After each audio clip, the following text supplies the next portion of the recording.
Sensorineural hearing loss occurs when the inner ear or the auditory nerve, the nerve responsible for hearing, does not work properly.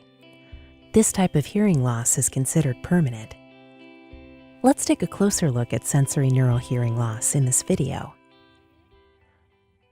For some children, the outer and middle parts of the ear work well, but the inner ear or the auditory nerve does not work properly. This is called sensorineural hearing loss. Usually, sensorineural hearing loss occurs when the hair cells in the cochlea are not working as they should. There are two types of these cells: outer hair cells and inner hair cells. The job of the outer hair cells is to make soft sounds louder inside the cochlea.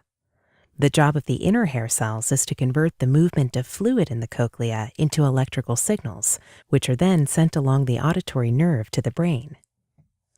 When hair cells are damaged or missing, sound is not transmitted properly to the auditory nerve. This results in hearing loss. Some children with sensorineural hearing loss can also have damage to the auditory nerve. The degree of hearing loss will depend on how much the hair cells and the auditory nerve are affected.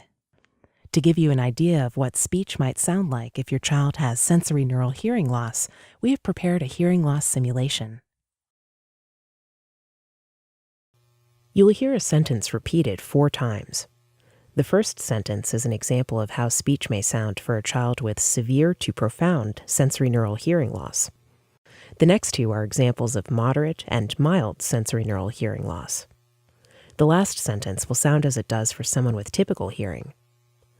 Note that these simulations are for demonstration purposes only. Your audiologist can talk to you about your child's hearing levels.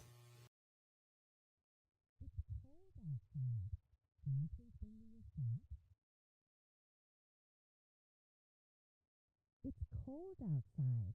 Can you please bring me your socks?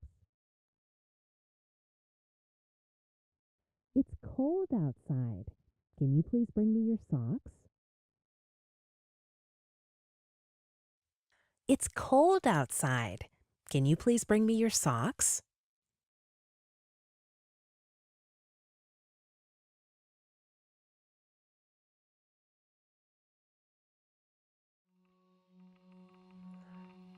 If your child has sensorineural hearing loss, it is important to become involved with early services to support communication and language.